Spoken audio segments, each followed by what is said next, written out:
Bonjour Zineb, Bonjour.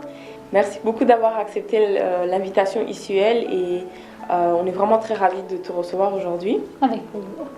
Donc pour commencer, je vais te demander de te présenter aux femmes qui ne te connaissent pas. Ok, donc moi je m'appelle Zineb, j'ai 26 ans et en ce moment je suis décoratrice d'intérieur et voilà. Ok, parfait. Et donc est-ce que tu peux nous expliquer en quoi consiste exactement le métier, quelles sont les activités que tu fais dans tes journées de travail? Ok, donc la décoration d'intérieur, c'est avant tout donc en intérieur, que ce soit au niveau privé ou professionnel, donc dans les appartements, les maisons ou alors même pour des bureaux d'entreprise. Mais je fais également tout ce qui est événementiel, donc les mariages, les événements petits, grands. Et voilà, donc une journée type, il n'y a pas vraiment de journée type, ça dépend des projets que j'ai sur le tas. Mais c'est beaucoup de préparation donc, en amont à la maison, donc sur mon ordinateur, sur mon téléphone. Je suis souvent sur mon téléphone en train de chercher de nouvelles inspirations. Et ensuite des rendez-vous clients pour voir un peu ce qu'ils veulent. Et puis les magasins, beaucoup dans les magasins de déco, pour aller voir ce qu'il y a. Ce que je peux trouver online, voilà. Ok, parfait. Et est-ce que c'est ta première vocation ou bien tu as fait d'autres études auparavant? Donc non, à la base, j'ai fait du commerce international, donc j'ai fait un bachelier de 3 ans. Après ça, j'ai vraiment adoré mes études, mais après ça, je me suis rendu compte qu'au niveau du marché de l'emploi, je trouvais pas grand-chose, en tout cas pas grand-chose qui me plaise. Et donc j'ai galéré quand même pendant peut-être 6 mois à chercher, vraiment à regarder. Et je me suis dit que j'allais pas rester comme ça, donc dans le désespoir. Et il fallait que je trouve autre chose. Il fallait que je trouve autre chose qui me passionne, autre chose que j'aime. Et une chose pour laquelle je me réveillerai le matin en contente d'aller travailler. Et du coup, ce que j'ai fait, donc j'ai cherché un peu, j'ai regardé pendant plusieurs semaines et je me suis dit que la décoration d'intérieur, ça me plaisait vraiment beaucoup. Et voilà, donc j'ai commencé comme ça et je me suis inscrite à une formation à distance. Voilà, donc au courant de ma formation, j'ai appris et je me suis rendu compte que j'aimais beaucoup. Et voilà, c'est comme ça que je me suis lancée. Quelles sont les attentes en général de tes clients? Est-ce que tu as des clients plutôt très exigeants ou bien c'est des gens qui n'ont aucune connaissance par rapport à la décoration d'intérieur? En fait, maintenant que tu poses la question, je me rends compte que pour les intérieurs, les clients sont un peu moins exigeants que pour les événements.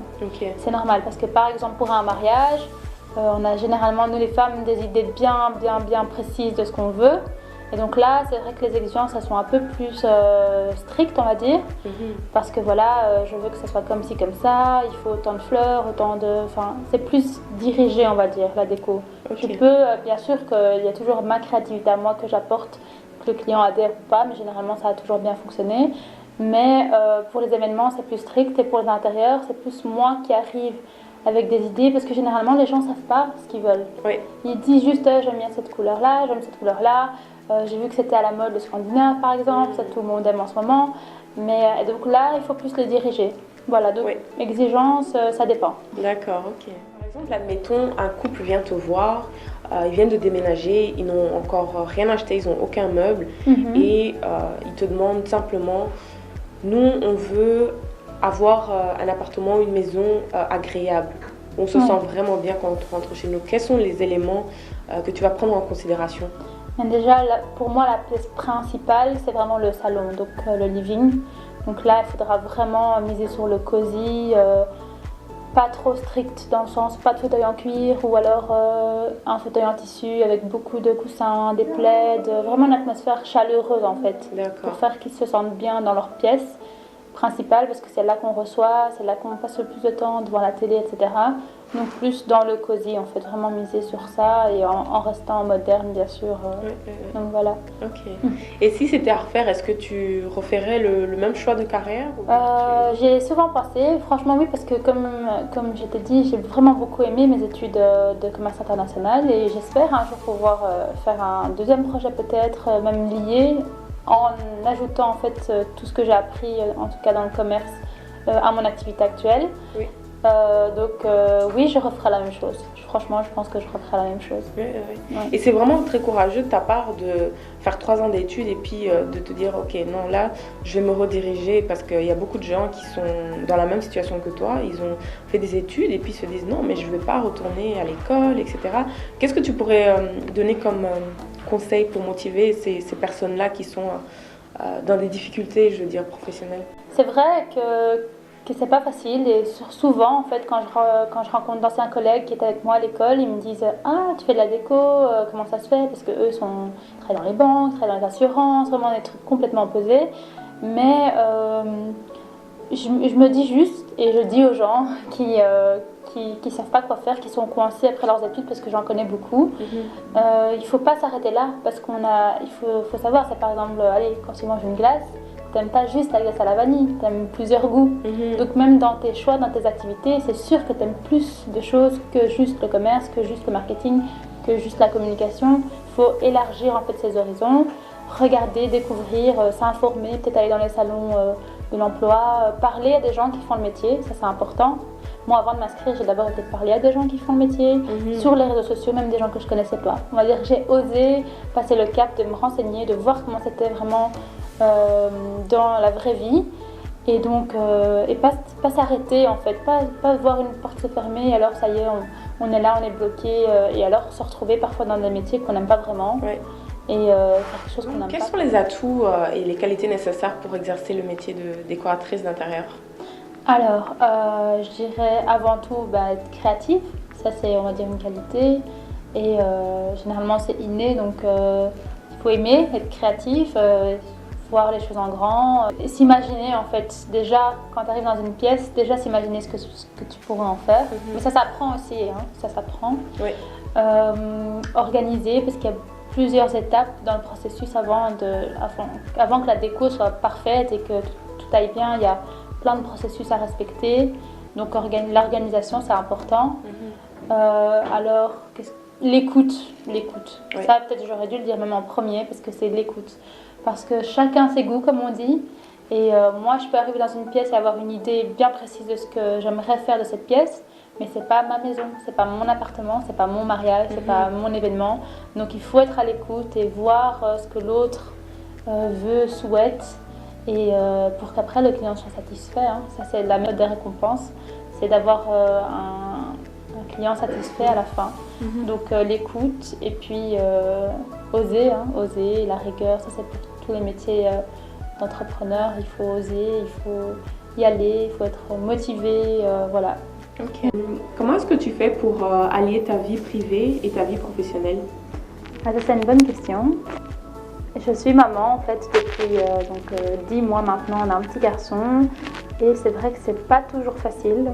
Au fur et à mesure qu'il a commencé à grandir, ça a été mieux, parce que je le mets pas en crèche, il n'est pas en crèche pour le moment, et voilà, donc mais il faut savoir que c'est pas parce qu'on a un enfant qu'on doit rester à la maison et qu'on peut rien faire. Il y a toujours moyen de s'organiser, donc de nouveau une des qualités, donc l'organisation. Donc je laissais avec son papa ou avec ma famille, et j'allais faire mes projets. Je calculais vraiment bien le temps de rendez-vous, donc généralement ça prend 1 heure un rendez-vous, 1h30, 2 heures. Je calculais pour faire en sorte de revenir à temps, vu que je l'allaitais en plus, donc c'était encore plus difficile. Mais voilà, je m'arrangeais vraiment pour faire en sorte que mes projets se passent bien et que mon bébé soit avec moi quand il en a besoin, donc quand il doit, être et maman et une décoratrice, et dans les 2 cas bien s'en sortir, même si c'est pas tous les jours facile, c'est vrai, mais voilà, il y a toujours moyen, Et donc quels sont les challenges que tu as rencontrés au cours de ces dernières années? Ces dernières années, donc ces derniers mois, par exemple lors d'une décoration d'un mariage, donc j'ai dû faire une déco pour un mariage sur le thème champêtre, donc c'était dans une ferme, c'était très joli. Mais un challenge qu'on a peut-être eu, c'était en fonction du temps, parce qu'en fait c'était dans une ferme, il fallait décorer l'intérieur et l'extérieur, et on ne pouvait pas prévoir, surtout qu'on est en Belgique, on ne pouvait pas prévoir les intempéries et savoir comment s'organiser en fait avec ça, et voir qu'est-ce qu'on décore en premier, parce qu'il faut décorer la veille, parce que le jour même c'est pas possible, il y a trop de choses à faire. Et donc voilà, s'organiser par rapport à ça, par rapport au temps. En fait, il y a plein de trucs qu'il faut prendre en considération qu'on ne pense pas forcément au tout début quand on commence le projet. Ou alors, ce que j'ai dû faire, ça c'était vraiment hard, c'était que j'avais un produit bien spécial que j'avais besoin pour le centre de table. Donc, c'était une bouteille en verre toute simple, mais il m'en fallait 25. Okay. Et en fait, donc, il y a plusieurs enseignes de ce magasin-ci à Bruxelles, mais donc j'y vais une fois, je vois le produit et on ne l'achète pas directement. D'abord, on envoie au client, on montre si le client ça lui plaît ou pas. Ça lui a plu. J'y retourne quelques jours plus tard. Et je vois qu'il n'y a plus le produit. Enfin, il y en a encore, mais il en reste 5. Donc j'ai dû téléphoner à toute la liste d'enseignes de Bruxelles pour savoir où est-ce qu'il en reste. Donc j'ai dû aller en chercher 5 dans un, 2 dans l'autre, 7 dans... ainsi de suite, jusqu'à atteindre mes 25. Ça, c'était vraiment challengeant. Ça, c'était... Voilà. Ouais, j'imagine. Ça, c'était challengeant. Et c'est un exemple, hein, il y en a d'autres, mais voilà, des petites choses comme ça. Parfois, on ne sait pas penser à tout non plus. Donc le mieux, peut-être, c'est de dresser des listes pour mieux s'organiser et voir ce qu'on a fait, ce qu'il nous reste à faire. D'accord. Voilà. Et où est-ce que tu te vois dans 5 ans? Où est-ce que tu vois ton projet dans 5 ans? Wow. Dans 5 ans. Alors, dans 5 ans, ce que j'aimerais, c'est peut-être faire beaucoup plus de projets, bien sûr. M'expandre et peut-être, comme j'avais dit au début, faire un lien avec mes études. Et alors aller chercher... ce que j'ai appris, toutes mes connaissances, bon, je les étudie dans la vie de tous les jours aussi, hein, mais alors peut-être faire un truc avec l'étranger. J'en dis pas plus pour le moment, mais peut-être faire un petit lien avec l'étranger, je sais pas encore quoi ou comment, mais j'ai des petites idées, ou alors peut-être, oui, développer un peu plus, mais tout en restant dans l'univers de la décoration. D'accord, parfait. Voilà. Et donc, une personne qui désire te contacter pour, par exemple, décorer sa maison, pour un mariage, etc., où est-ce qu'elle peut te retrouver? Alors voilà, moi je suis principalement sur Instagram. Donc mon Instagram c'est MySuiteIntérieur. C'est vrai que je ne l'ai pas dit au tout début quand je me suis présentée. Mais mon Instagram c'est MySuiteIntérieur, donc principalement là-dessus. Donc il y a mon adresse mail qui est mysuiteintérieur@gmail.com et également une page Facebook qui est décoratrice MySuiteIntérieur. Donc voilà, il suffit de m'envoyer un petit message et on se met en contact et voilà. On organise tout ça. Ok, parfait. Merci beaucoup Zineb. De rien, avec plaisir.